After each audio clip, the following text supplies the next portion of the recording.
Today I'm going to talk about aliens.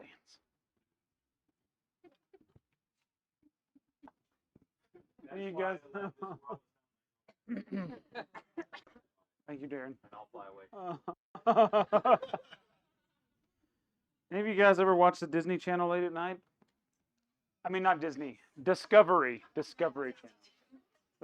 This guy's not on the Disney. This is what you get late night Discovery Channel or History Channel late at night. I don't know why it's always aliens on the History Channel, but evidently, if you stay up late enough, it gets crazy. I think there is a real sense in which we're supposed to see ourselves as aliens, though, as Andrew just read, exiles. It was that Andrew over there. The not your brother Andrew. Have you guys ever felt out of place? Maybe felt like you didn't belong? Felt like you were a weirdo? Or that people thought you were not supposed to be there? Do you ever feel like you didn't have acceptance or feel like you were wanted? There's this interesting thing that comes up over and over again. I thought it was in Mere Christianity, but I was searching for the quote and I found it in several other of C.S. Lewis's books. So maybe it's just something he says all the time. But this idea that there's C.S. Lewis, by the way. If we find ourselves with a desire that nothing in this world can satisfy, the most probable explanation is that we're made for another world. Just think about that for a second. Like there's feelings that we have, this yearning for something more that I think everyone eventually experiences in their life, if they think about life at all. That says, this is not what I wanted. This is not enough. Just day to day, going to work, coming home, going to bed, going to work, coming home. Like this repeated cycle, purposeless, meaningless, just making money to spend money just doesn't fill. It doesn't meet the need that I feel inside. There's got to be something more. And there's nothing that can satisfy. If you read the book of Ecclesiastes, you get this exact picture where, Solomon says everything is meaningless. It's all a chasing after the wind. I've tried all of it and it's all pointless. And I'm reminded of Tom Brady. And I've mentioned this before. But the second time he won the Super Bowl, he's being interviewed afterward and they said, how's it feel? And he said, honestly, I thought there would be more. Like this is the biggest thing you can get in sports. Like 2 times in a row, he's the MVP of the league. He's the MVP of the Super Bowl. He wins the Super Bowl. It's another way late in like the 10th round or something. You can't achieve any more in athletics or fame or whatever in our country, in our world. And he said, I just thought there would be something else.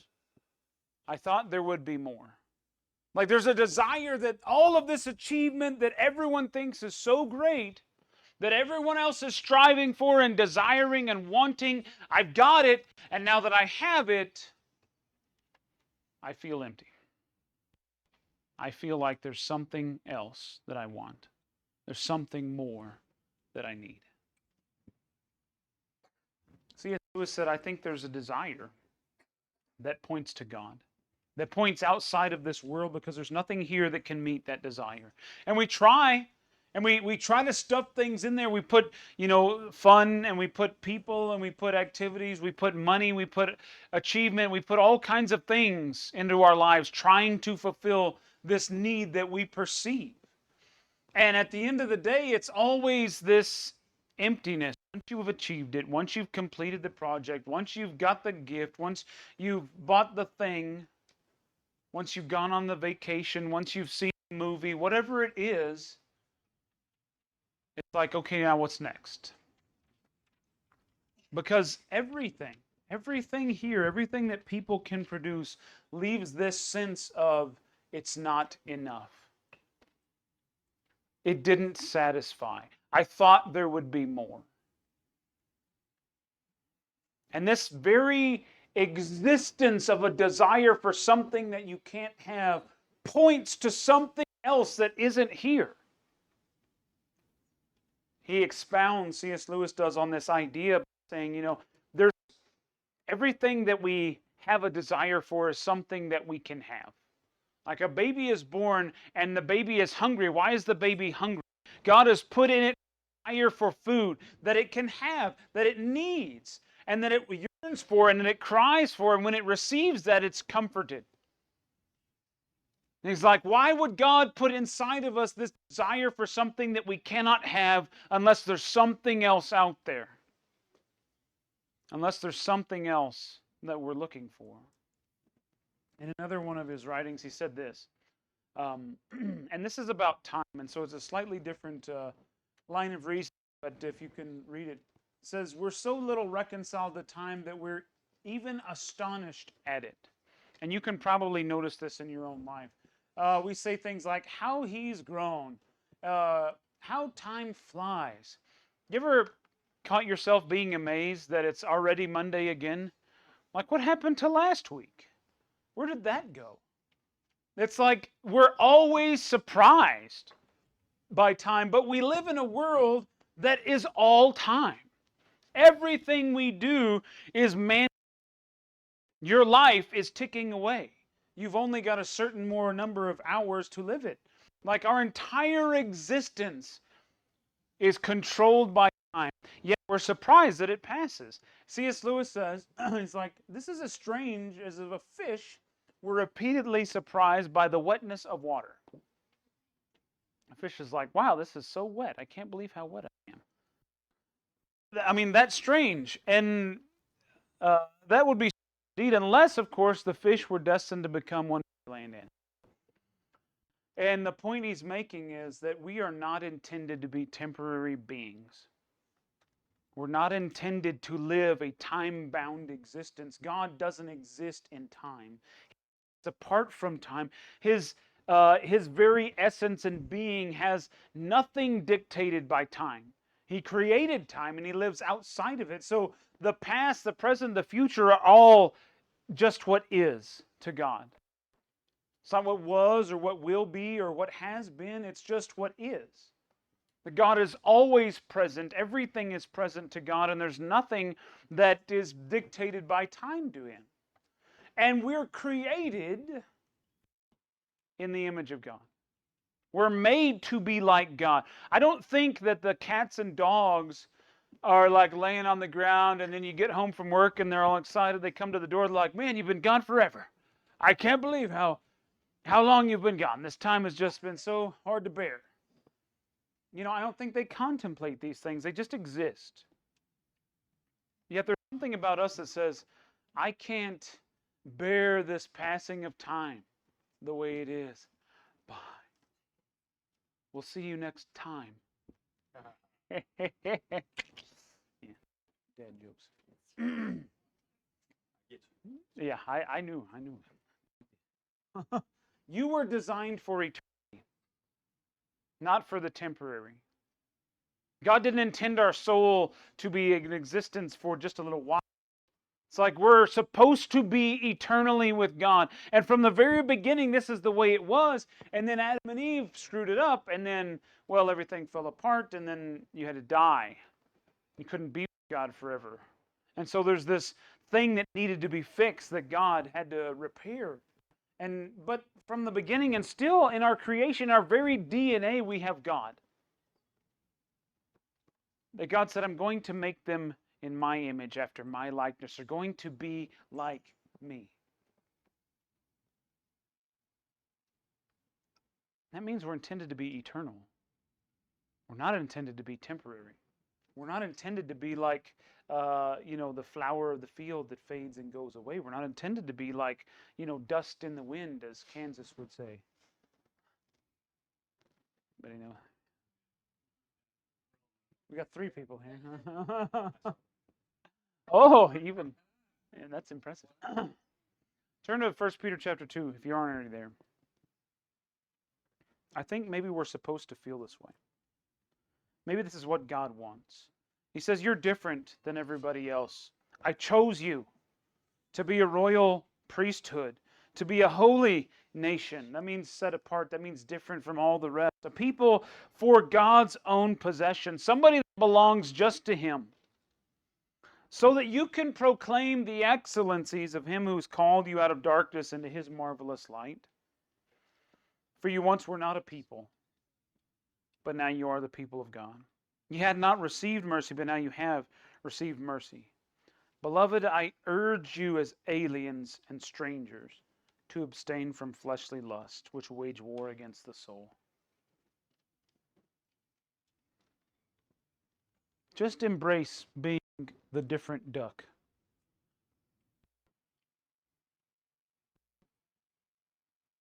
I think this is what Peter wants. This is what God wants. It's like, I want you to understand you're supposed to feel different here because you're not intended to be here. This is a temporary thing.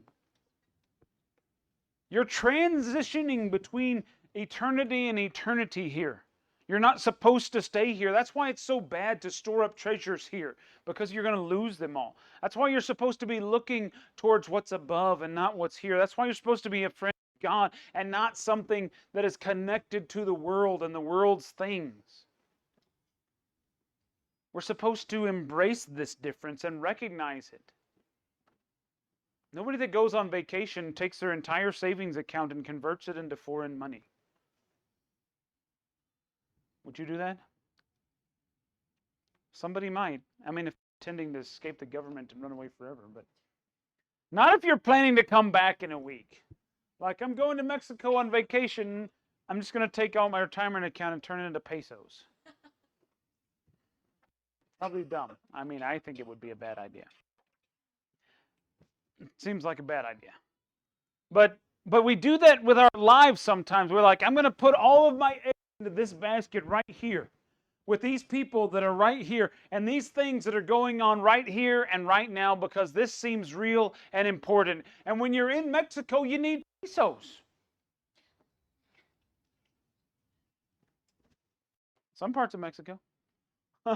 Not close to the border. And so I've got to have my pesos because I'm going to Mexico. So I'm going to trade in everything I've got and make it all pesos. And that way I can make sure that everything's fine and I'm taken care of while I'm there. But it's like ignoring the future when you return, when you come back. Like, what am I supposed to do then? It's too late to transfer it back once you leave. Illustration's falling apart, but you get the idea, right? We were made for more than this temporary life. Paul says the thing that you give yourself to that you become a slave. Romans chapter 6, verse 13. Whatever you give yourself to in obedience, you become slave to that. Whether to God in righteousness or to the world. And we're not intended to be in bondage to the world. We're not intended to be in chains to the world. But sometimes we just willingly tie ourselves on and be like, where's the dotted line? Let me just sign this, contract right here so that this thing has my whole life. And we give ourselves to stuff, and we give ourselves to people, we give ourselves to institutions and to ideas that only last here, that have nothing to do with eternity. And we put our whole life into it sometimes, and we devote everything to it, and we say to other people, you should put your life into this too.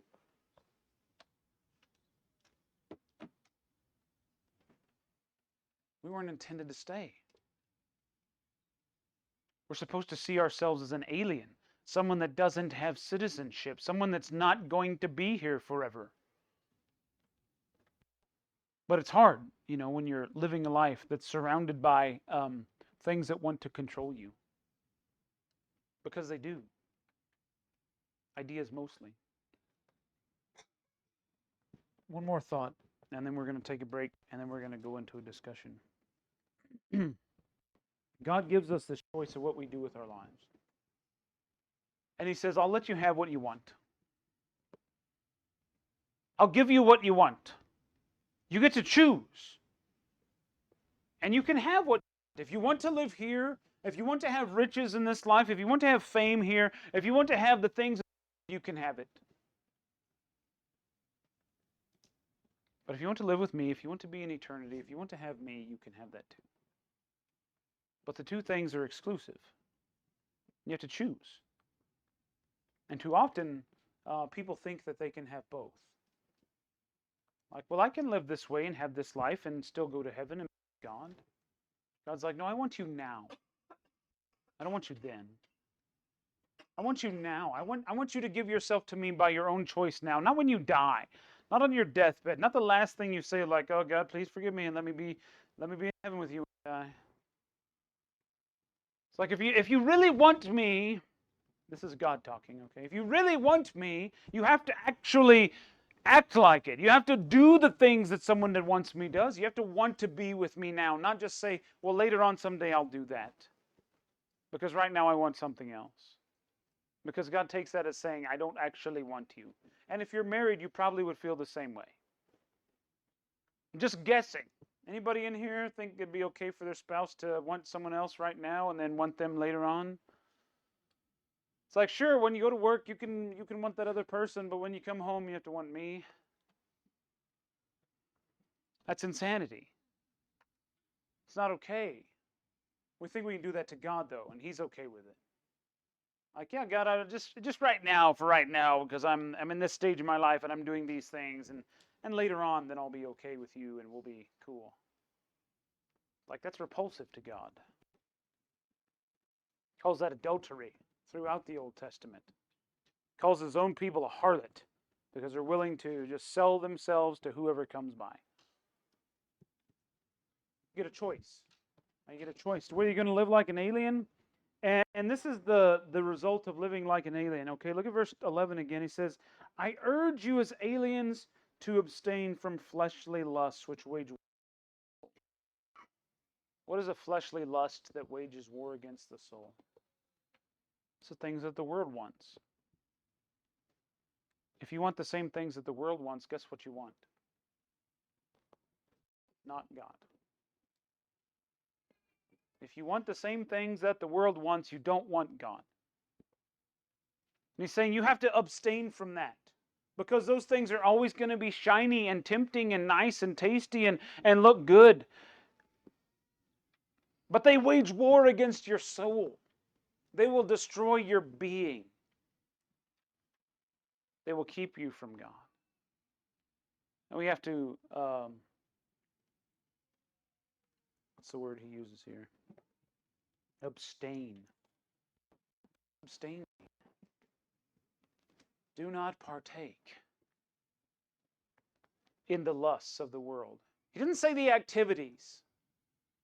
Because it's one thing to say, well, I don't do that. I just want to do it. That's not the same thing as saying I don't have anything to do with that. Like, that's the world stuff, and I don't care about it. But saying I didn't do it. I did not inhale. Those of you that remember the 90s.